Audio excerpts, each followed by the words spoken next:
গাইবান্ধা সদর উপজেলার বাদিয়াখালী ইউনিয়নের রিফায়েতপুরে অসুস্থতার সঙ্গে লড়ছেন সবিতা রানী। প্রায় 6 মাস ধরে স্তন ক্যান্সারে আক্রান্ত তিনি। স্বল্প আয়ের পরিবারের এই নারী এখন গুরুতর অসুস্থ অবস্থায় দিন কাটাচ্ছেন। স্ত্রীর চিকিৎসার ব্যয় বহন করতে গিয়ে রণজিৎ চন্দ্র পালের পরিবার হারিয়েছে তাদের সঞ্চয় ও সহায় সম্বল। চিকিৎসার পেছনে জমিজমা, ভিটেমাটি ও গরু বাছুর বিক্রি করতে হয়েছে, পাশাপাশি করতে হয়েছে ধার দেনা। এখন অর্থের অভাবে নিয়মিত চিকিৎসা চালিয়ে যাওয়া কঠিন হয়ে পড়েছে। দুইটা বাড়ি, গরু বাছুর যা ছিল আমি সব বেচছি। আমি এখন খুলিতে পারছি না। প্রধানমন্ত্রীর কাছে, তারেক রহমানের কাছে আমি আবেদন জানাচ্ছি।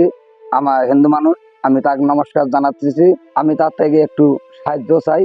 চিকিৎসার কাগজপত্র ও বিভিন্ন পরীক্ষার রিপোর্টেও ফুটে উঠেছে সবিতা রানীর অসুস্থতার চিত্র।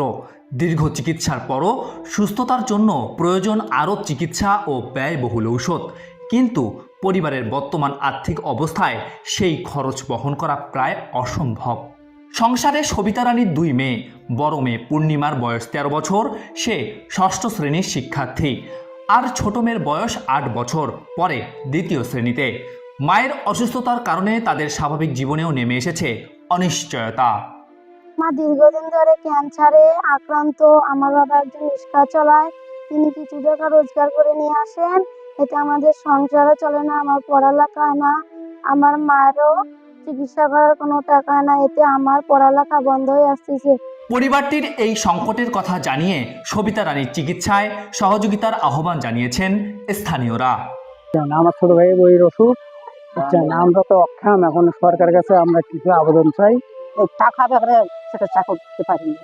মেয়া চৌধুরীকে চিকিৎসা খাতি করিয়ে ক্যান্সারের রোগী কিচ্ছু নাই, বাড়ি ঘর সব এখন গরু বাছুর সঙ্গে গেছে।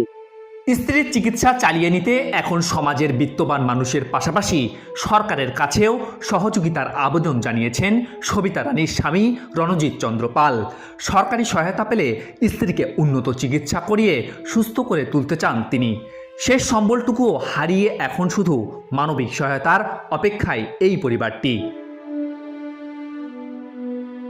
এই ছোট্ট ঘরটি এখন রণজিৎ পালের সংসারের শেষ আশ্রয়। পেশায় তিনি একজন রিক্সা চালক। 2 মেয়েকে নিয়ে কোনোভাবে চলছিল সংসার, কিন্তু হঠাৎ সবিতা রানী, তার স্ত্রী, তার শরীরে ধরা পড়ে ক্যান্সার। চিকিৎসার খরচ জোগাতে গিয়ে আজ তিনি দিশেহারা। প্রায় 6 মাস ধরে ক্যান্সারের সঙ্গে লড়ছেন সবিতা। একদিকে স্ত্রীর চিকিৎসা, অন্যদিকে 2 মেয়ের শিক্ষার খরচ, সব মিলিয়ে অসহায় এই রিক্সা চালক। এই মুহূর্তে তার প্রয়োজন মানবিক সহায়তা ও সহযোগিতা।